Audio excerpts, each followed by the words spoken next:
Mhm. Okay, moving right along. The next one is witchcraft. The next work of the flesh we're going to deal with soul ties is witchcraft. Anybody know me? Know I can preach that one. I've dealt with so much witchcraft in my life. I could probably write a book on it. I might think about that.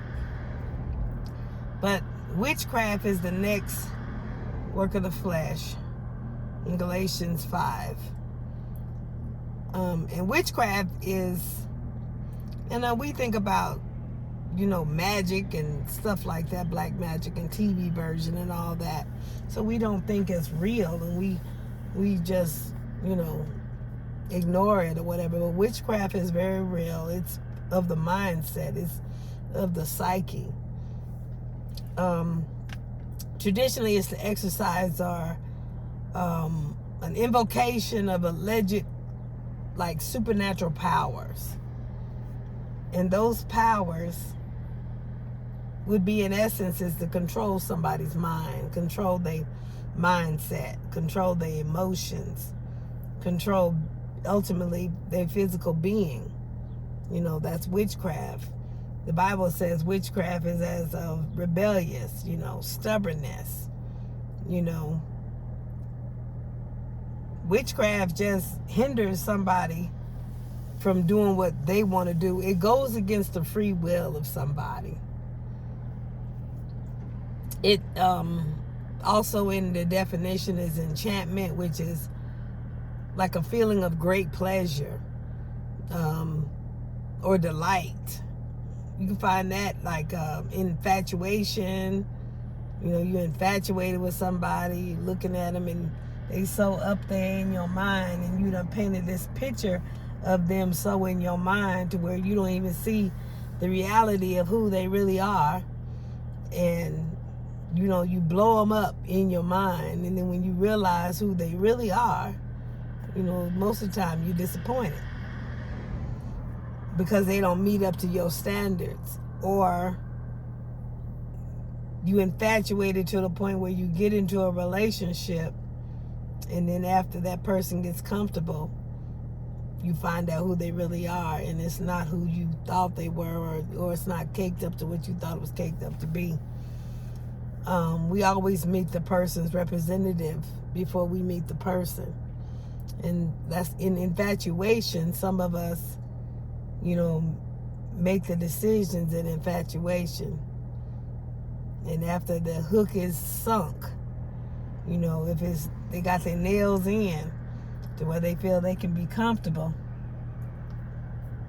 that's when they relax and they become who they are. Women know that. Everybody, putting their best foot forward, they best and first impression or whatever. And you hear stories of people getting married a month or 2 months down the line, and you really don't know anything about this individual. You should at least make sure that you go through every season, know what that person is like, when they ain't got no money, when they got money, the season with, when they experience grief or mourning, you need to go through the seasons with them to see how they act, see where their maturity level is. Some people may have anxiety or depression or things of that nature, and you need to see how they handle that. And ultimately, not judging them, but ultimately, can you handle the way they handle it? Because making long-term decisions, you're going to have to deal with that individual for that length, for a lifetime, if it's marriage. Well, it's supposed to be for a lifetime. You don't want to just get upset and go get divorced. Like I say all the time, sexual immorality is only grounds for divorce. That's, in the Bible. If it ain't sexual immorality, you got to stick in there. Do them, unless they harm in your life,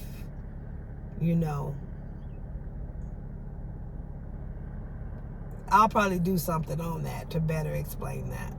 But just because you leave the toilet seat up ain't grounds for divorce. Just because you go through a little argument, sometimes it's got to be worth fighting for. Sometimes you got to be able to endure some adversity. Because if there ain't no adversity, ain't nothing worth fighting for. You get bored. And you don't even want to be in it after that either. So, infatuation. Women should know about infatuation, pumping somebody up to be more than they are. And then when you find out who they really are, you realize that he had a crook in his leg, or you know how they always, or he buck-eyed or whatever. Well, he was that way in the beginning. You just painted a picture and made him fit into your lifestyle the way you wanted to see him. And when you found out the real person, you didn't want that. So don't get bamboozled by infatuation. That's a form of witchcraft. Seduction, that's another one. Delilah, you seducing somebody to, get them to be with you or get something out of them. Or seduction, that's a form of witchcraft. It's a cousin to witchcraft, because it gets a person to do something they wouldn't normally do. They wouldn't normally be in a position if you hadn't done all these X, Y, and Z extra stuff to get them to be in that position. So that's seduction, alluring. Some people use drugs or, alcohol. Watch the alcohol. Alcohol is spirits. It'll make anything look good. Make sure you sober when you make these decisions, because you don't know what you're going to wake up to next. Flattery. Somebody that's flattering you all the time. They trying to lead you on their side. Children come and flatter, because they want something in the end, or the end result is because they have an objective, an agenda. They want something. My son just left my house. My oldest son just left my house not long ago. He just got his license this week. I want to say last week. No, the 30th. Yeah. No, the first. Yeah, the first. He just got his driver's license, and now he want to teach his brother and sister. I think that was him that just passed me, flew by me too. But anyway, wanted to teach his brother and sister. So he was buttering me up, flattering me, so that I would let him take them out in the car. My kids basically grown. I pray over them. I'm not going to hold them back. If I would just say no, living in fear, that would be a form of witchcraft. But, I pray over my son. I pray over all my children. I know God got it under control. So he ain't going to let no hurt, harm, or danger come to them that wasn't ordained by him. So I let them go. But some people flatter people, just because they want something. They want something out of it. They have an agenda. Don't fall for the flattery. The Bible also says, be careful of those that's always talking good about you or to you. They might be just wanting something. There may not be no substance in it. Or maybe they gaslight, making you feel a certain type of way so that they can get what they think they deserve out of you, or what they want, what they need. Compliments, that's another thing. Right along with flattery, somebody complimenting you all the time. Always got to come to you with a compliment. Accept it, but be mindful. Have a discerning spirit. That, they ain't just complimenting you just to be complimenting you if they doing it all the time. There must be something that they want, or maybe something that they need. There might be an agenda behind it. it kind of puts you under a spell. You know, when somebody's always making you feel good in a certain way, and you know, sometimes it feels like it's too good to be true. You know, like I said, women should know this a lot. You know, men know how to make you feel real, real good. Tell you stuff. Especially when they go talk about I love you. And they get to telling their feelings to a certain extent. And then it makes a woman feel some type of way because men don't normally do that. Well, maybe I must be special. Maybe I must be somebody for him to do me that way, you know. And you get all wound up in that, before you know it, bamboozled. You're out of your money, you're out of your house, you're out of everything else. They got a lot of scams out there with that. So all I say is just be careful. You know, don't knock it. Always accept it. It's a gift. But keep your antennas up when people are complimenting you or telling you information that basically information you ain't asked for. But, you know, there's got to be a reason behind why they're telling you. It may not be, if a man is telling you that he loves you, it may not be because he wants to be with you. It might be because he wants something out of you. Men know how to set the sweet spot. They know how to set the atmosphere to get what they want to get. So do women. So it ain't a male or female thing. Is some people have the gift of gab and they know how to talk to you to get whatever they need out of you to make you feel a certain type of way. It's controlling your emotions, controlling your intellect, making you think a certain way based on how they're talking to you, the words that they're coming out of their mouth, that they are intentional, on purpose, talking to you a certain way to try to get you to feel a certain way. Some people, you know, they talk to you, get you feel real good. Next thing you know, you in your pocketbook, giving them money or something. And my thing is, if there ain't never no behavior or nothing behind it, you know, maybe it's just that. Maybe they just want to make you feel good so they can get something from you. If there's no reciprocation, you get tired of that after a while. Hopefully you get tired before you're drained and you're broke. I always have a spirit of discernment. You know, I make decisions in everything I do. I don't live by my emotions. I'm going to do, you know, what I'm going to do to the level, the degree that I'm going to do it. I'm going to only go so far. Sometimes it seems like a lot. Sometimes it seems to be way out there. But I understand what I'm going to give and what I'm not. And if I don't receive, you know, or if I don't have any reciprocation out of that, or that person's always coming to me for something, naturally I'm going to realize that's what they're doing, and I'm not going to be giving anymore. So, like I say, be mindful of how people use your emotions, how people manipulate you. That's the word. Manipulate you.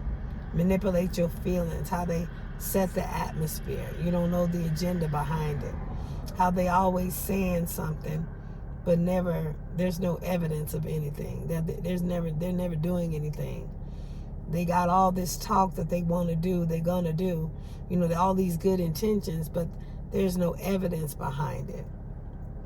Gaslighting, you know, making you question your reality after a while, because if a person keep telling you that they gonna marry you and keep telling you that they gonna marry you, and that marriage never shows up, it makes you question whether it's real or not, or if it's true or not, of you going crazy, or, you know, how things should be, or, you know, your belief system. So make sure you see evidence. You know, God, when he says a thing, he always confirms his word 2 or 3 times. And, you know, if you don't see no confirmation, you don't get no unction in your spirit that it was God. First of all, you got to have God. You got to know the voice of God. And if you don't receive nothing from God, then that's your answer right there. That, you know, maybe that person's just doing what they want to do. Maybe they ain't got no backing behind it or whatever. But like I said, witchcraft is like mind control. It's like manipulating. That's a supernatural power. To manipulate your mind, your thoughts, your emotions, to control you or the events around you or events in general. It's witchcraft. It's mind. It's a mindset. It's a set atmosphere that's crafted and based upon an individual's intentions. You know, it's not something that's just natural. It's something that they planned or promoted or provoked. It's witchcraft. What's the name? Noah Webster defines witchcraft as having intercourse with the devil. You know, sleeping with the enemy. Because evil is always present. And if you're hanging out with evil, evil is living backwards. Live backwards. That's how you spell evil. And if somebody's doing something against the grain, let's just say it like that, that's not of God. That's not natural. That's witchcraft. You know, witchcraft is something that's not natural. It's super. It's exaggerated. It's over the top. So anybody that do something that's constantly, you know, adversity comes to us. When you got somebody that's always got some adversity, always got some reason why they couldn't do this or couldn't do that, that right there could be witchcraft. You know, you have to discern the spirit. You have to, after a while, you get wore out. You get tired of sitting there. When you have somebody like, that's why I said the other day, one of the things, or one of the main reasons that why I divorced my ex-husband was because he always kept saying he was going to do something, and he never did. You get tired of people saying they're going to do something, and you look for it, and you wait for it, and it never shows up. It wears you out after a while, to the point where you just say, oh, okay, whatever, and you're done. You walk away from it because you get tired of waiting. You get tired of sitting there. That's a form of witchcraft, putting somebody's life on hold because you telling them you're going to do something, and then you don't do it, and they sitting there waiting for it when they could be doing something else. Now, I have a situation going on right now that I got a lot of stuff being held up in my life because I haven't taken the time to make a decision. It has come to my attention that I need to make a decision about some things in my life to free up. You know, a stumbling block is anything that hinders or stops the flow of God. You know, the flow that God wants to do. We ain't supposed to be stumbling blocks to other people. That would look like scriptures say, we put something in front of a blind man's feet, and as they walking, he stumbles. That's rude. That's evil. So when we are constantly saying we're going to do something, we got people waiting on us, counting on us, we're a stumbling block to that person. For example,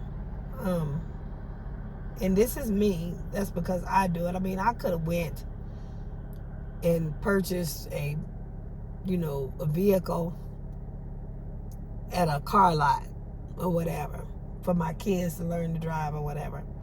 But I heard a need, and I wanted to help fulfill that need. Now, naturally, I didn't know that it was going to take this long and all whatever was going to happen and X, Y, and Z. And, you know, I thought it was going to be in my time, so did my children. But things happen.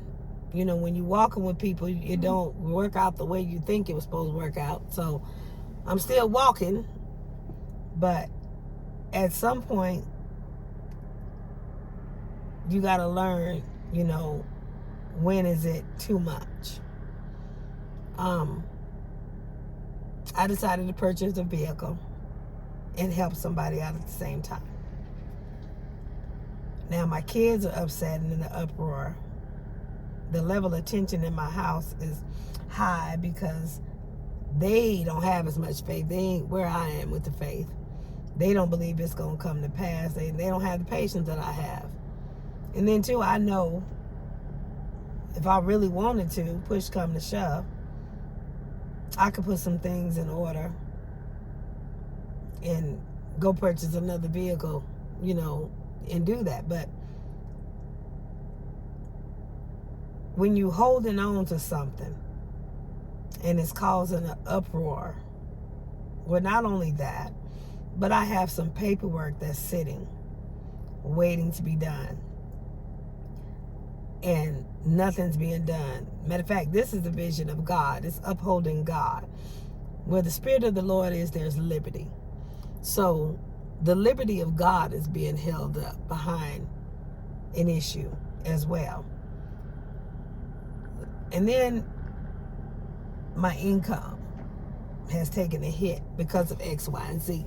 So when you have all of these things piling up, that's a hindrance or a hold, per se, a form of witchcraft that's controlling the way I move or the way I walk, the things I want to do, or controlling what's supposed to be taking place in my household. You get weary. It's time to start making some decisions. And when I make a decision, I fast. Because I don't want nothing to come out of my mouth that ain't of God. Because it comes to pass. Because God gave me the gift of prophecy, and I ain't trying to prophesy nothing that ain't supposed to be. But after a while, you get tired of going through, and you say, well, is it worth it? What am I doing this for? Why am I waiting on this? And then too, you need to make sure that everybody's on the same page. Everybody's on board. If you got one person over here doing one thing and somebody else over here doing another thing, y'all ain't doing nothing but playing tug of war. So therefore, it's naturally going to be a pull or whatever. But I'm at the point, like I say, I always have to go through something. I always have to live the word before I put the word out there. But like I say, witchcraft, I got so many areas of my life being controlled to where now it's time for me to pay attention and step up and take authority and do something. It's time for me to pray, find out what God wants me to do. And, I already see that I'm going to have to leave some things alone. I'm going to have to let go of some things. And I see that I'm going to have to move other places and others. But I need to know in God's time. God would know. He'll tell me when it's time to move. But when they pile up on you like that, like a Job experience, that's when you normally get your attention. Now, if you be paying attention, like I should have been paying attention one by one, they wouldn't have piled up. But like I say, witchcraft is the thing that controls you. Hanging on to somebody else or loving somebody else that ain't loving you to the same level or degree, that's control. You can't make somebody love you. You just can't.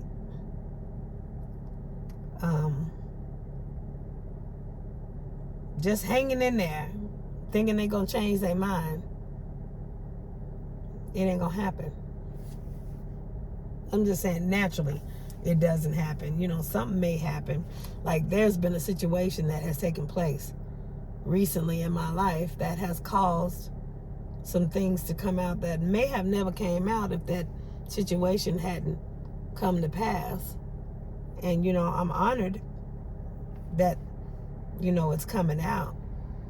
I kind of heard it, before coming out. But it's an honor to know these things have taken place and some things have been revealed.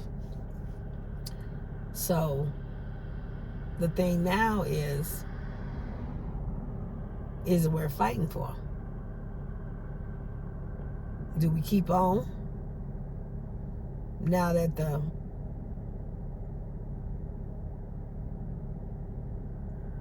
the truth is out, let's just say that? Or do we do something different?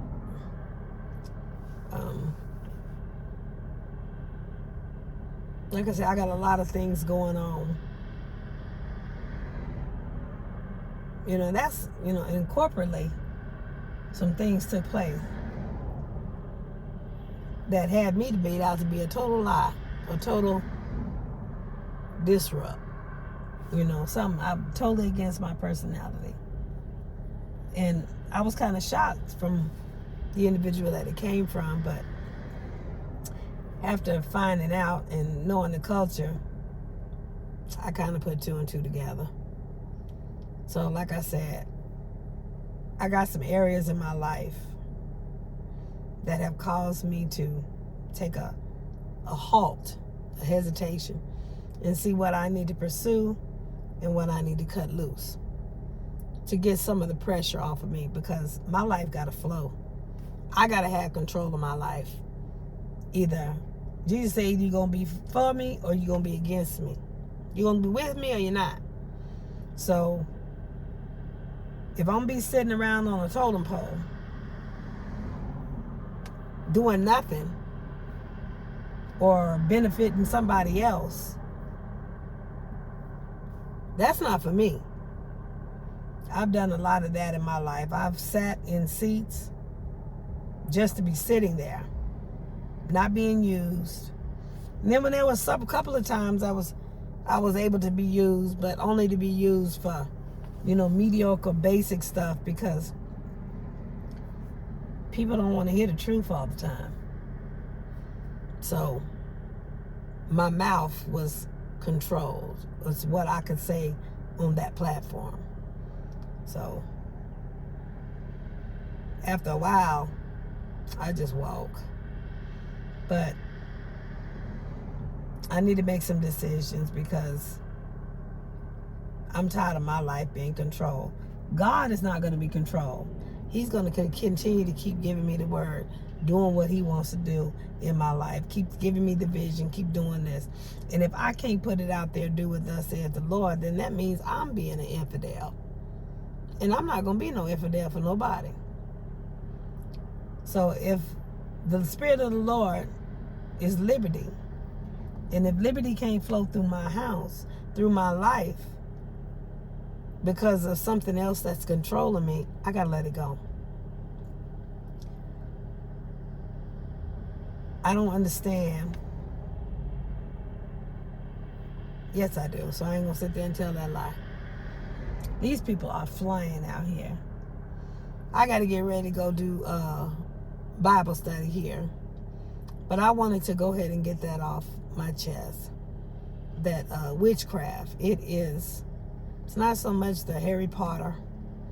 It's sorcery and all that kind of stuff. But it's controlling the mind and emotions of somebody. Ultimately you control the behaviors of somebody. Because when you control the way somebody thinks and the way somebody feels, you control their behavior. That's all psyche. It's all in the psyche. Psychological.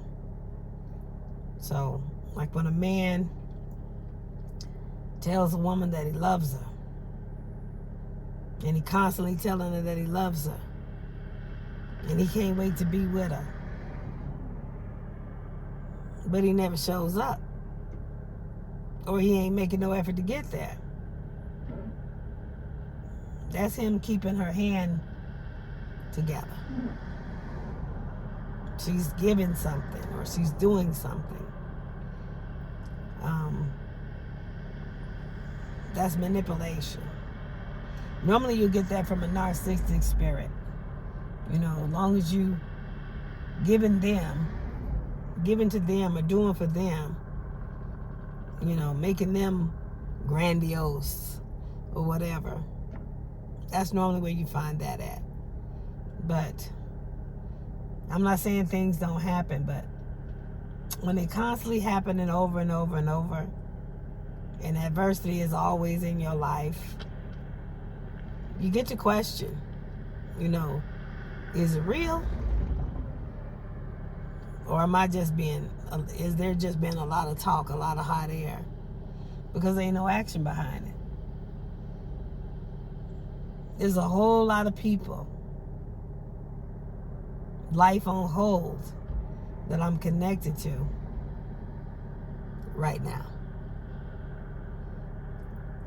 It's like I can't move. I feel like I'm in a straitjacket. I can't move. So it's time for me to sit, pray, fast and pray, and see what God wants to do. Listen to the word of God and see how he wants to release this. Speaking of which, that's what I got to get ready to do. We're going to teach on fasting and prayer at Bible study. Starting that. I forgot I got to go print these certificates and give them to them. But pay attention to how people are making you feel. And does it have any substance behind it? Or are they just all talk? Are they just manipulating you? They're just trying to make you think or feel a certain type of way so they can get something out of you. That's controlling you. That's a puppet, making you a puppet. You know, putting your life on strings. I don't know. Don't be manipulated. Keep your discernment. And y'all stay blessed.